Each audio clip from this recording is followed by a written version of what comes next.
up, PGF Nation? We are back with boom or bust prospects. Every draft has them. Guys with elite traits, but massive red flags. There are guys that are either going to make their GMs look brilliant or get people fired. I'm Brad Fowler. He's Alex Higdon. Alex, let's kick this off. Well, who do you want to start at the top of your list of boom or bust guys in this 2026 NFL draft? Well, it's going to be Ty Simpson. You can't continue on doing what we've been doing for all of the years that we've been watching football and see a player get drafted in the first round, only playing good for half the season, only having one full season started, and then drafting them in the first round. Now, we know that it's happened a few times, but we know that it's successfully happened more than I guess I would say at least the 20 to 25 years that we've been watching from, perhaps just once. And that's Cam Newton. And Cam Newton is the one outlier. Cam Newton to step him aside because he was an outlier starter at that position. We had never seen anybody built or set up like Cam Newton in our lives. So let's take him and put him to the side. Now let's put everybody else there. He's the ultimate outlier, right? We're talking about a guy who was an incredible athlete. So to your point about Ty Simpson, it would be one thing if Ty Simpson ran a 4.3, was 6'5", 245 pounds, right? Maybe we could have a different conversation here, but that's clearly not the conversation we're having about Ty Simpson. Right, yeah. So, he's a guy that apparently needed to stay. Now, obviously, I understand. Now, let's get two things straight. We understand why some of these guys are coming out. Like I said from the jump, Anthony Richardson wasn't ready. However, if somebody tells you you're going to go top 5 in the NFL, I understand you coming out. This is not the conversation. The conversation is, should I draft you with my number one? Now, obviously, if he gets to go to somebody like Sean McVay, if he gets to go to an Andy Reid or Kyle Shanahan, you probably bend the wand in a different direction and say, okay, he's probably going to have a better chance. But he's not. He's not going to get drafted to any of those guys. So not likely. Yeah, not likely. So with Ty Simpson, he started out hot, and then around week 7 to 8, everybody started to figure him out. He hadn't been able to go through the whole playbook, and he started to slow down and just got worse. Now, Alabama kept winning because they're Alabama, not because of Ty Simpson. So you had a problem where you saw that he needed more coaching. Matter of fact, the year before, remember, Jalen Milroe came in and won the starting position over Ty Simpson. And that quarterback, I believe he went the second or third. I think he was drafted in the third round, if I'm not mistaken. Third round of the Seahawks, I believe. Yeah. Right, third round to the Seahawks. Jalen Milroe went, and that's because he has an outlier gift in terms of that he can run. So there's outlier things that attracted. Ty Simpson doesn't have any of these things. Now, I understand Dan Orlovsky saying what he's saying, but Ty Simpson is not going to be able to come in here, at least for the first 2 years, and be able to take on, more than likely the first 2 years, and not be able to take on an offense. So drafting him in the first round, perhaps even the second round, is buyer beware out the gate. Yeah, and another comp that I keep hearing for this guy is Brock Purdy, and I hate that comp. Alex, and I'm going to tell you why. Because, look, now, Brock Purdy was criminally underrated, obviously, going as the last pick in the draft. However, Brock Purdy was a 4-year starter at Iowa State. So we can talk about the comp as far as stylistically, maybe from a size and talent standpoint, but the starts weren't even close. We're talking about a guy who had a ton of experience playing in the Big 12 versus a guy, like you said, had 15 starts at Alabama. Look, is he talented? Yes, he's a talented guy. And I can see why he was a former 5-star recruit. This kid can spin it. I mean, he's got talent. And he actually understands the game at a pretty high level considering the limited amount of starts. But the inconsistent tape, the smaller frame, the biggest concern going back to it, once again, Bill Parcells would take this guy off his board in a second. We know that. 1-year starter, started off, like you said, really hot, got kind of banged up midway through the year, dealing with some injuries. He's terrible under pressure. That to me is a huge red flag. The arm talent is fine. He has a good arm, but I'd say it's solid. It's not special. He doesn't have a cannon. Defenses didn't always feel threatened by his ability to push the ball down the field. The accuracy is good. The ball placement, a little bit hit or miss, but I'd say it's good. He also goes to the check down a little too quick, kind of looks for the easy out too quickly. The processing is there, but I think he still has to be a little more patient. He's a developmental quarterback. There's no way around it. He's a developmental guy with limited traits. So to your point, he's not an outlier like a Cam Newton. He's not an outlier like a Josh Allen, who was a guy who had red flags, but he had all these traits, right? Big, athletic, can run. Like you could at least look at a guy like Josh Allen, a guy like Lamar, who was a developmental first rounder, that you can look at those guys. Okay, they have some special traits. There's something to work with here. This guy doesn't have any special traits. So to me, he's a mid-level starter at best. And I'm talking about his ceiling here. He's a mid-level starter at best, and his floor is a backup who's out of the league in 5 years. Yep. So you don't take guys like that in the first round, and someone might pull the trigger on this guy. In a weak quarterback class, it wouldn't shock me if someone trades back into the first, a team like Arizona, a team like the Jets. I'm circling those two dumpster can franchises to make a terrible decision and take this guy late. I don't get it, man. But hey, let's move on here. We've got plenty of guys to get to. I've got one guy. This will be quick, but he had to make the list for me, Alex, and it's Jordan Tyson, wide receiver out of Arizona State. There's not a whole lot to say about this guy because, look, he's widely considered by most, maybe the most talented wide receiver in this class. Big-time talent. The problem is that injury history is a huge, huge red flag. And for me, it's too big of a risk to take this guy in the first round. And somebody probably will. And unfortunately, he's probably going to be one of those stories where we look back in 5 years and someone's going to say, hey, do you remember that Jordan Tyson guy? He's Christian Watson. He's going to be Christian Watson. Right. You know what? It's not a bad comp where a big X receiver, where a big playmaker type that flashes, but is just on IR way too much.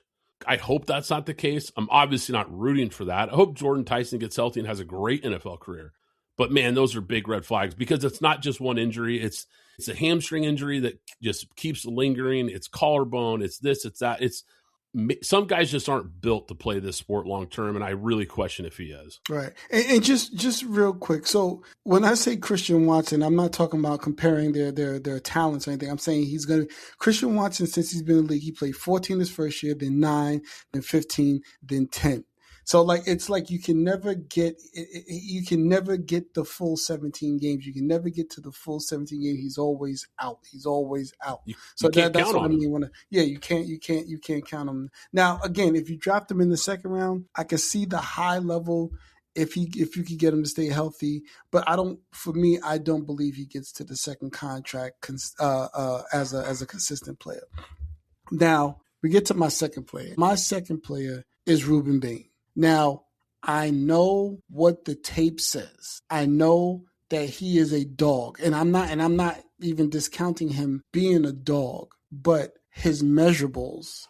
And then when you also take into the fact that we don't know what these offensive linemen are in college, and I'll get to that in a moment, but we don't know what these offensive linemen are in college. So when he translates to the to the NFL, how is he going to look against a straight left tackle or a straight right tackle? He's too small to play inside. He's going to have to continuously play on the outside. I don't see with his measurables him being let's say a top 12, top 50. Hell, listen, if he goes 25 to 32, I won't say anything because any of those could be second round picks. So whatever. But if he goes 24 and above, I don't think you're going to get the production that you saw in college translate over to the NFL. And I don't care who's coaching him. Yeah, no, I'm with you completely. Ruben Bain is the epitome of a boom or bust prospect because if he ends up being a boom player, he will be the ultimate outlier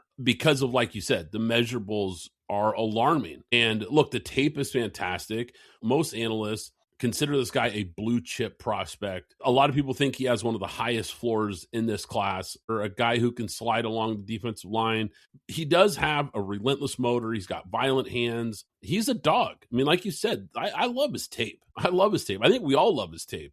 But there's some real concerns here. To your point, Alex, he's 6'2", 263. So he's a little undersized for a traditional defensive end. I'm concerned about his ability to anchor against these massive NFL tackles who are longer, who are faster. And there's a very short list of edge rushers with his specific arm length and weight who have succeeded in the NFL. He would be the ultimate outlier. We have not seen a guy with sub 31-inch arms have a double-digit sack season in over 25 years in the NFL. There's a reason for that. There's a reason that all these scouts and all these GMs keep these numbers, and there's a reason they track these things. There's also a lot of noise about him being slow, and that there's a lack of what you would consider an elite twitch. So my question is he actually that safe of a prospect? I don't know he is that safe, because there's a chance that this guy really doesn't pan out and someone takes him in the top 10, like a lot of people are projecting, and this just ends up being a really bad pick, or he becomes the ultimate outlier, and we're looking back in 2 or 3 years, and he's a Pro Bowl level player, which, look, his tape's good enough, he could be, but he's going to have to overcome these things to be able to be that guy. And like I said, he will be the ultimate outlier. There is no doubt about it. I think his best bet as far as being successful is moving in and playing a 3-tech in a 4-3. Mm-hmm. I think if you move him inside, he has a chance against, going up against more guards and centers who don't have as much length, don't have as quick a feet. Some of those guys, I think, he has a better chance of being an inside pass rusher, run defender at the next level. On the edge, I have real concerns. I have real concerns on the edge. And do you take that guy in the top 10, top 12? I just don't know. Quick shout out to our friends at props.cash, the best player prop research tool in the game.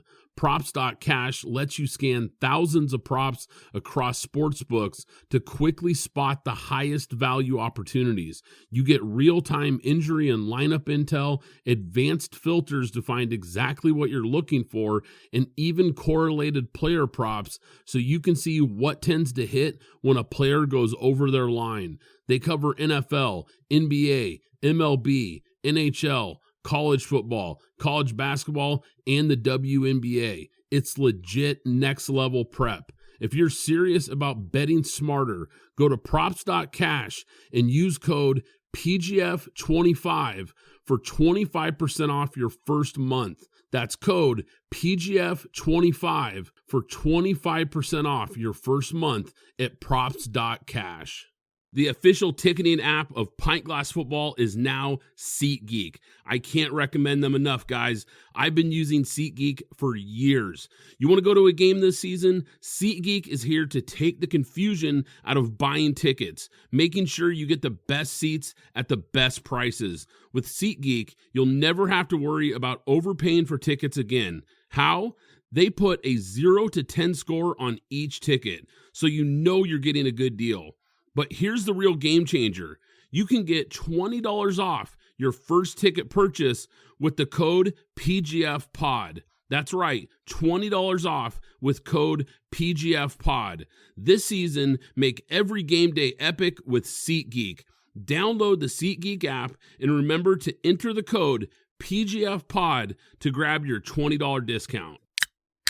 Let me ask you a question real quick, because this week we've gotten some news about Ruben Bain off the field. It doesn't sound like, I haven't heard anything that said he was drinking, that said he was racing, anything. It just sounded like a regular car accident in which the young lady unfortunately lost her life. Her family doesn't want to speak on it. But do you think that, and this happened in 2024 if I'm not mistaken, do you think that someone has put this out so that he could drop and that maybe they could get him, i.e. the Cowboys get him with their second pick coming up in the draft? But their second first-round pick, excuse me. I heard Todd McShay talking about this, and what he said, which was basically everybody in the industry already knew about this. Scouts knew about it. GMs knew about it. Basically, this was old news. And so this was already built into his draft grade for these teams, is the understanding that I have heard. And that NFL draft analyst, this podcaster who I won't even mention his name, I think he put it out there for clicks. I think he was holding on to this story knowing that, look, if I drop this 10 days before the draft, when everybody's talking about the draft, everyone's focusing in on draft coverage right now, he's going to put it out there. And the way he dropped it, he made it seem like it was a breaking story, like a breaking news story, and it's not.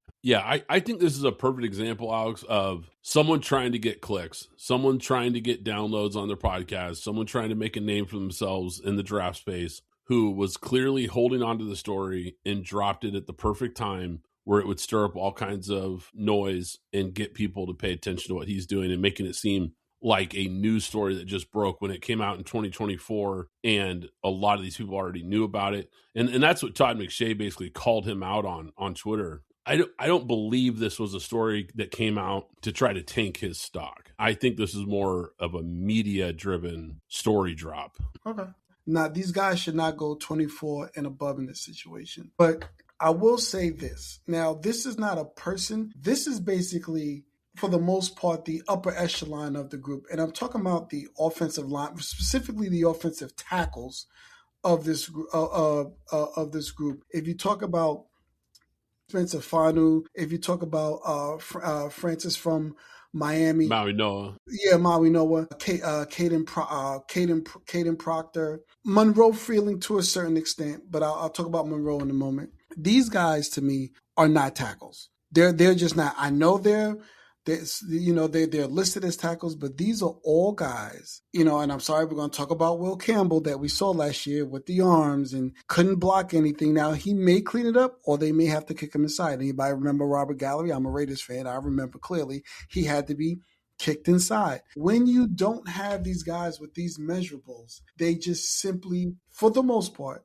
and I would say probably 90 to 95% of the time, they simply don't work, and they're going to go and be guards. Aiden Proctor, he's huge. He's going to be a guard. He's going to be a guard. Now, Francis and Spencer, they're right on the edge. I think the measurement is 34. If I'm not mistaken, I think it's 34. I think it's 34. They're at like 33. I think Spencer's at 32 and a half. 32, I think. Yeah, I think it's at 32. Those 2 inches, they mean a lot when you have to face Max Crosby, when you have to face Myles Garrett, when you have to face Will Anderson.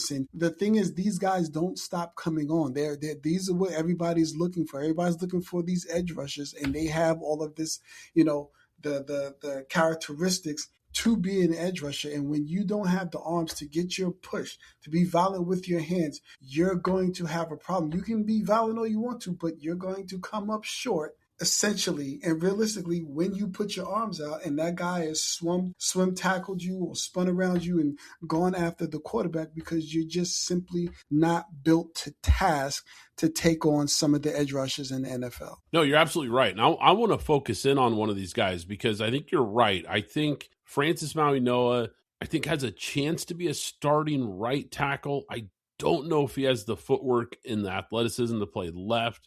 But you're right, there's a decent chance he plays guard at the next level. Spencer Fano is a guy they've already openly talked about is maybe moving into guard or even center. He was taking snaps at the combine because they wanted to see how it looked. So clearly there's some NFL talent evaluators that aren't sure about him playing on the outside. Aiden Proctor is the one guy I really want to circle, though, because he has the size to play tackle at the next level. 32.5-inch vertical, a 10.9 broad.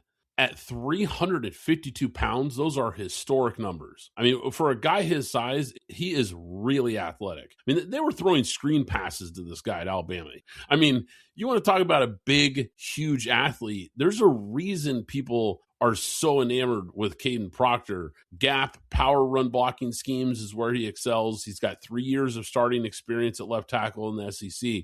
I understand why people are circling Caden Proctor. Like, I get it. But despite having the length and the size and the frame, you got to look at things like the fact that I think his technique needs a lot of work. And because he's so massive, he's actually so big that he really struggles to mirror those quick, twitchy edge rushers. He struggles with balance, struggles with footwork, keeping his center of gravity over his feet, and his weight management has been an issue. There was a story that he showed up to practice, spring practice at Alabama at 400 pounds. So weight is a serious issue here. And look, I'm not trying to pick on the guy with the weight management issue, but when you have a weight management issue and you're trying to be a professional athlete, I have to question the discipline. I have to question, how bad do you really want to be a pro athlete if you're having trouble managing your weight? And is it going to be an issue at the next level? You know, he also plays with high pads, and like I said, the technique problems with the feet and hand placement. There's a lot of red flags. So even though he's a big, towering athlete, he's got some real red flags. And so this is going to come down to a traits versus technique debate. Why? And that's why I have him circled as a boom or bust guy for sure in this class. Right. And just really quick, and it's why, and when we have another pod, we'll talk about people that are going up. It's why I keep mentioning Max Ihenacho. I think he's going to continue to climb and probably be, because and Monroe Freeling has the size, but he hasn't had enough starting. So you're going to take a guy that's rough around the edges and try to build him up. But I think Max Ihenacho right now is the best tackle that's ready to start right away coming out of college. Yeah, I think him and Monroe Freeling, to your point, are both guys who clearly have some developing to do. I don't think there's any doubt about that. But they're two of the only prospects that people are looking at in the first round who have legit left tackle traits. Because to your point, a lot of these other guys don't have the size, the footwork, or they're missing some pieces that you can look at and say, okay, I could see them being a starting left tackle for the next 8 to 10 years. Where those guys, if they develop, or I should say continue to develop, I think both those guys have a much better case to be made. My next guy, Alex, is the definition of a boom or bust prospect, and that's Keldrick Falk, the edge defender out of Auburn. Physical profile that teams look for, prototypical NFL size, 6'6", 280, long arms, almost 35-inch arms, tested really well to combine, 35-inch vertical, 9'9" broad jump. I mean, he has elite size and explosive traits, and I understand why so many NFL teams are enamored with this guy, but here's the problem. After a 7-sack season in 2024, his production fell off a cliff in 2025. Only 2 sacks, only 5 tackles for a loss, and 50% of his quarterback pressures were unblocked. And he only had an 11.5 pass rush win rate. That's not very good. I don't think he has elite get off. I think it's just very average. I don't see a quick, twitchy guy as far as a pass rusher. He lacks a counter move. I mean, it's all bull rush. So here's my question. Is he the next Eric Armstead or the next Tyree Wilson? I don't know. And I don't know. And I think, and this is just me. I actually just looked at this recently. It's interesting, and we can talk about this on another pod. It's interesting when you look at Tyree Wilson and you look at Jalen Carter. And you don't get too far into the weeds, but it's interesting if you look up those two stats. But we'll talk about that on another podcast. I think he'll be more Tyree Wilson at the end of the day. I think he'll be more Tyree Wilson. Yeah, Tyree. He kind of screams this year's Shamar Stewart, doesn't he? A guy that we also flagged last year, Alex, as a boomer bust guy who, look, had the traits, physical traits, but didn't have the production. And look, if you can't beat college players at the line of scrimmage, what makes me think you're going to go to the NFL and start beating these guys? It's a big red flag for me. It really is. Now, sometimes these guys with big-time traits, sometimes they develop, and sometimes they become really good players. But this is why they're boom or bust prospects. Yes. So I have one more guy, and he's a guy that really kind of burst out during the combine workouts. And this is where you get into the trouble at when these guys, they show inconsistency throughout the year. You don't know what you're looking at on tape, but then they come to the combine, you see them and they look great, and they kind of blow past you with all the testing that they do. And this is Caleb Banks, my team, Florida. Listen, I could be wrong about any of these guys, but when I tell you about a player from my school, I'm 99% right 99% of the time. Caleb Banks is not a first-round pick. Now, if you want to draft him back in second round, sometime in the third round or later, go for it all day long. But Caleb Banks and what you saw in the combine versus what you see on tape are two totally, completely different things. his mind and where he's at. And we actually had a good defense last year. Now our offense fell off the wagon, but we actually had a very good defense last year. And he was spotty throughout the entire year. He was here some games out, not out, but out in terms of mentally out. Or he was here some plays out, some plays again mentally.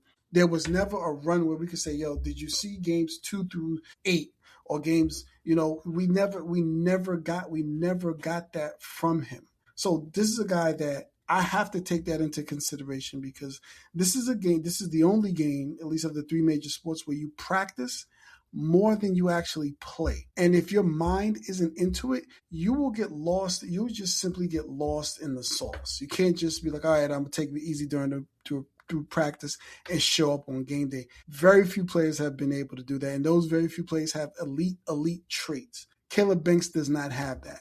You need a guy that's going to be, that's going to hold balls to the wall, that's going to go hard on the field, off the field, in the classroom, out of the classroom, that's going to go hard all the way through for him to reach the level that you will think you'll be drafting for him if you draft him in the first round. Yeah, look, the only thing I'm going to push back on it is I think he does have elite traits. I mean, the frame at 6'6", 327, 35-inch arms. I think that's what people are falling in love with. He's twitchy.